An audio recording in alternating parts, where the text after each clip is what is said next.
Ashama harka fuunee daawwattoota Isaaq Zeenuutuub akkam jirtu nageenyi badhaadhaa. Egaa oduu simbirtuu oduu hatattamaa qabnaa. Oduu kanamee maal akka jiru qaallittii keessatti maaltu akka mudataa jiru naannoo qaallittii keessatti akkasumas immoo biyya keessatti maaltu akka ta'aa jiru mee dhaggeeffannee walitti haa deebinu.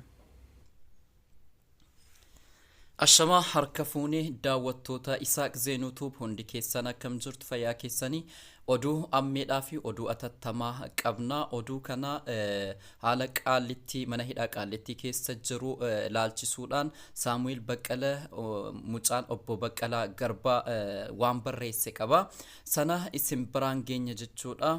Qaallittiitti maaltu tahe jedha.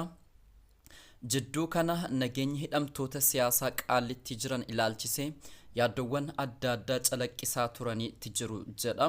Dhimma kana adda baafachuuf yaalii gooneen wantoota armaan gadii hubannee jirreedha. Wantoonni inni barreesse waan nama yaaddessuu fi waan gaaffii keessa nama galchuudha jechuudha. Baay'ee kan nama yaaddessuudha. Kamisa sadaasa sagal bara 2014 halkan keessaa sa'aatii 2:40 konkolaattonni hidhattoota yuunifoormii poolisii federaalaa uffatanii fi namoota uffata siviilii uffatan sadii fe'anii beekamtii fi hayyama hooggantoota mana sirreessaa qaallittii malee mooraa cabsanii seenanii jedha. Dubbiin kun waan nama raajessuudha. Eenyuun namaatiyyuu eeyyama mana dura bu'aa yookaan hoogganaa mana qaallittii sana eeyyama malee galuu hin danda'u. Jarri garuu seera cabsaniiti kan isaan seenanii. Namoonni keessa turanis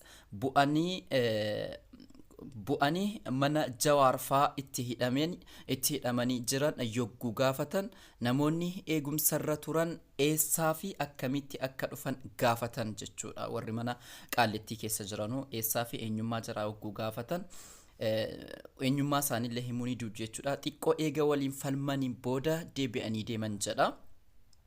Maddeen amanamoo irraa akka mirkaneeffannetti gartuu sana hooggananii kan deeman obbo Kifilee Saamu'eelam obbo Kifilee Ismail Aalam jedhamu. Isaanis tajaajila odeeffannoo fi nageenya biyyaalessaatti itti gaafatamaa qajeelcha farra shororkeessaati jedha. Obbo Kifileen kan dhalatan Nifaas Mawcaa Gondaritti yommuu ta'u fira dhiyoo Taammaan Bayyanaa fi nama waliin guddatanidha jechuudha. Sabaan Amaara namichi kuni jijjirama dura hojjataa nageenyaa ture. Garuu dhaabbatichuma keessa ta'anii dhaaba Ginboot sabaatti hojjatu jedhamanii shakkamuudhaan hojii irraa dhorkamaniiti jiru. Amma deebi'anii dhaabbatichuma keessatti hoogganaa qajeelcha farra shororkeessaa ta'anii muudamanii hojjetu jechuudha namichi kuni. Maqaan isaatuyyuu baay'ee namaaf hin qabamu. Obbo Kifileen gara qaallittii kana ergan ammoo obbo Ingidaaw Ababaw jedhama. Isaan immoo dhaabbata nageenya biyyaalessaatti daayirektara eeggataa nageenya biyyaa keessaati. Isaan ammoo itti waamamni isaanii hoogganaa nageenya biyyaalessaa obbo Tamasgen Xurunaa fi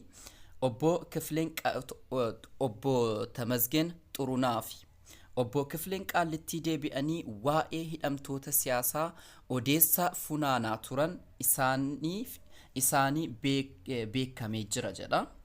Dhimma kana irratti hooggantoonni maqaan isaanii dhahaman sadan saba tokko keessa ta'uunsaa sa'atii hojiin ala hayyama malee mooraa cabsanii seenuu isaanii fi hooggantoonni poolisii federaalaa gocha kana quba qabaachuu dhabuun isaanii dhimmi kun atattamaan qoratamuu akka qabu agarsiisa. Egaa kun mana hidhaa qaallittii fuulduratti poolisoonni marsaniiti kan jiru. Egaa haalli jiru baay'ee kan nama yaaddessuudhaa fi yeroo ammaa kana keessatti manni hidhaa qaallittii bareechee eegumsa guddaan godhamuufi qaba. Egaan akkuma barruu Saamu'eel Baqqalaa Garbaa ilmi Baqqalaa Garbaa har'a ganama maxxanseen jechuudha. Isa akkuma isin daawwachiisnee isiniif dubbisnee kaaneeni. Egaa haalli mana hidhaa qaallittii keessatti jiru baay'ee kan nama yaaddessuudhaa fi haalaan garri tukuratiin itti kennamuudha kan qabudha jechuudha. Egaa mootummaan badee uummata kana balleessuudhaaf kutateetti jiru akkuma zamachaa ofii kootiifan ba'ee adda waraanaa deemee ofii kootiifan ajaja jedhe akka labseetti jechuudha. Egaa wanti inni kana fayyadameef tariitii shira biraa ta'uu danda'a. Shira kanatti immoo uummanni Oromoo ilaalcha addaa itti godhee mana hidhamtoota hayyoota keenya mana hidhaa keessa jiran eeggachuun ammadha jechuudha.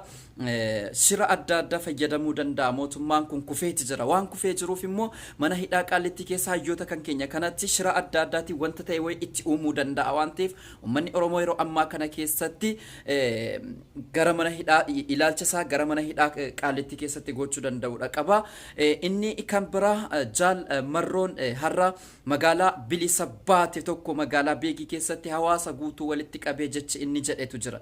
Jechi inni jedhe sun keessaa waraanni keenya hadhas ni waraanna, boris ni hidhanna, har'as ni waraanna. Waraanni kan keenya hin dhaabbatu hanga waan barbaanne sana argannutti kan jedhudha. Ammas ammoo imalli keenya gara Finfinneetti adeemaa jiru kun imalli kun obbo Jawaariinis obbo Baqqalaas hidhamtoota siyaasaa hundallee mana hidhaa keessaa kan baasudha jedha. Magaalonni Oromiyaa hundi yeroo ammaa kana keessatti woboo jalatti to'atamanii jiran yeroo ammaa kana keessatti bulchiinsa mataasii dandeesse hin qabdu. Kan of bulchuu ummatadha. Yeroo ammaa kanatti nama isin bulchuu ka'achuu dhabuudhaaf lolarra jirra waan ta'eef isintuu of bulcha kan jedhudha. Ammas kan inni dhaamsa inni erge jechuudha. Ammas inni dabalataa abbootiin amantaa jaarsoliin biyyaa reeffa ba'aatii awwaalaa kan jedhu kan dabarse jechuudha. Namoonni dhuunfaan magaalaa keessa socho'uudhaaf haala hamaa keessa jira waan ta'eef keessatti waraana bilxiginnaan achi keessatti magaalaa sana yeroo to'achuudhaaf ajjeefaman sana woboon baay'ee waraanni sun baay'eetu ajjeefaman waan ta'eef woboon immoo imala isaa gara fuulduraatti adeemsisaa jira waan ta'eef ummanni akka gadi yaa'ee reeffa ajjeefame kana reeffa phiiphii kana awwaallatu kan inni dhaame jechuudha. Akkasumas qabsoo kan keenya ajandaa miidiyaa addunyaa fi ajandaa addunyaa gooneeti jirra. Amma booda wanti duubatti nu deebisu hin jiru jechuudhaan dhaamsa guddaadhaa fi dhaamsa ergaa guddaa qabu kan dabarsedha jaal marroo jechuudha. Magaalaa hedduu to'atanii akkasumas woboon kan bulchaa jiru ummanni ofiin of bulchaa jira jechuudha. Gama biraatiin haqni artist Haacaaluu Hundeessaa akkuma awwaalamaa jiruuni kanaan dura har'a akka miidiyaa Oromiyaa 11 irratti obboleessi Haacaaluu Hundeessaa Sisaay Hundeessaa dubbatetti silumaayyuu kanaan dura akkuma abbaan koo jedhanii ofii maallaqa baasanii ajjeesanii ka'anii ofumaa hidhanii achitti daabboo qallabu akkuma jedhan haqni Haacaaluu Hundeessaa erga baduudhaaf mootummaan kun balleessuudhaaf tattaafataa jiraateeti akkuma inni ajjeefameeni jedha. Laamrootiin kana mana hidhaa keessaa baasuudhaaf tattaaffii hedduu godhaati turanii ummata sodaataniiti kan isaan duubatti deebi'aa turanii hamma immoo waa hunda ija baasanii tumayyii waan hunda godhaati jiru.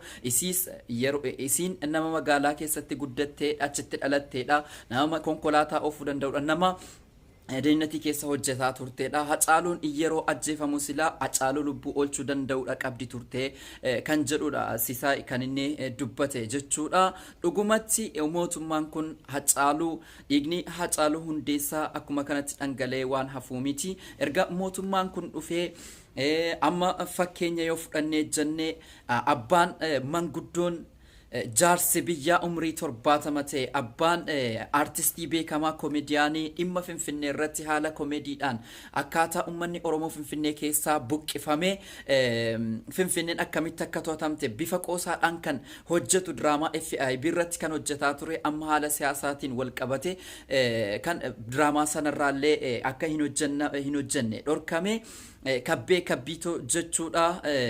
Abbaan isaa engadda ajjeefameeti kan inni gatame. Abbaan ikkoo kun yeroo ajjeefamu keessatti ilmi kan kee mana hidhaa miseensa ABO shaneeti jechuudhaan yeroo hedduu qabanii gadhiisaa turanii guyyaa 5 guyyaa 6 hidhanii gadhiisaa turanii akka amanteen jedhetti ammoo jaalli amanteen jedhetti ammoo obboleessi kan koo kuni waggaa lamaan duratti kan inni miseensa adda waraana bilisummaa Oromooti seene jedha. Sanaaf abbaan kan koo kana qabanii baay'ee dararaa turanii abbaan kan koo kana isituyyu galaa geessaa fi isituyyu qoricha adda addaa achitti geessaa fi jechuudhaan kan isaan rukutaa reebaa turantu jiru. Anillee reeffa abbaa kootii kana awwaallachuullee hin dandeenye sodaa hamaa keessa waanan jiruuf jechuudhaan BBCtti kan inni gabaase jechuudha. ganama sa'aatii akka biyya Itoophiyaatti ganama sa'aatii 12 daqiiqaa 40 irratti kan isaan ajjeesanidha. Abbaa kan koo kana kan inni jedhe adda isaanii keessa rasaasaan rukutaniiti kan ajjeesanii isayyuu reeffa akka inni lafaan kaane hedduu dhorgaati turanii namoonni illee akka reeffa kaasee hin awwaallanne waraanni irra dhaabbate akka reeffi abbaa kiyyaa hin kaane dhorgaa turanii awwaalchee abbaa kiyyaallee akka hin taane ta'e ofii kootiif iyyuu abbaa kan sababa nageenya kootiitiin awwaallachuu hin dandeenye kan inni jedhu BBC Afaan Oromoo irratti kan inni dubbate jechuudha. Egaa har'ammoo akkuma Samuel gabaasee ragaa qabatamaa guutummaan guutuutti nuun ga'eeni mootummaan kun kan inni adda waraanaa deemee nan duula biyya kootiif jedhee ofii kootiifan ajaja jedhu kuni shira adda addaa xaxuu danda'a mana hidhaa Qaallitti kana keessatti gaafa masaraa kiiloo 4 keessaa ba'ee jedhe achuma waraanuma isaa gara mana Qaallittiitti ergee mana hidhaa Qaallitti waan tokko gochuu danda'a yookaan immoo warra achi keessa jiran kanneen akka Jawaar kanneen akka Baqqalaa kanneen akka Hamzaa kanneen akka Abdii Jaal namoota hedduu jiru ummanni Oromoo jechuudha mana hidhaa Qaallitti uummata Oromootiin waan guutamee jiruuf shira abbiraa xaxuu danda'a waan ta'eef yeroo ammaa kana keessatti ummanni Oromoo guutummaan guutuutti ilaalcha isaa gara mana Qaallittiitti gochuu danda'uudha qaba. Kun dhaamsa kan keenya jechuudha. Ammas odeeffannoo haarawaa yoo qabannee dhufne isin biraan geenya hanga xumura sagantaa keenyaatti waan nu waliin turtaniif guddaa galatooma. Warri maatii kiyyan taane subscribe gochuudhaan maatii kiyya ta'an isiniin jedha waan na daawwattaniif galatooma.